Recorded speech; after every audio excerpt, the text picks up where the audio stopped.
Once known as India's fertile rice bowl, Bengal turned into a graveyard in 1943 as over 3 million people perished.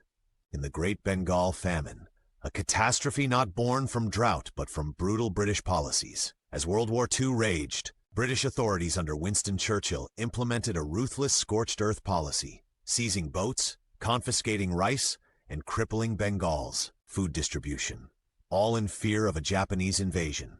Even as food disappeared locally, Britain continued exporting rice and wheat from India to feed its war efforts.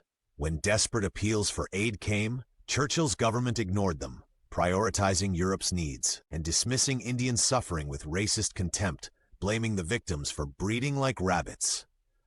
While warehouses stockpiled food for Britain, Bengal's streets became littered with the dead and dying, mothers clutching lifeless children, dogs and vultures feeding on corpses. Relief was deliberately inadequate, food prices soared beyond reach, and disease finished off many who survived starvation. Offers of grain from Australia and Canada were delayed or blocked, exposing the cold calculations behind British policies. The British propaganda machine buried news of the famine, ensuring the world saw only Britain's heroism during the war, not the millions sacrificed for it.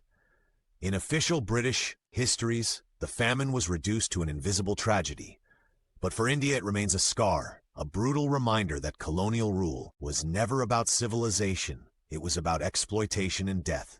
The Great Bengal Famine was not an accident. It was engineered by imperial greed, racist indifference, and wartime arrogance. Remembering it is not just a matter of history.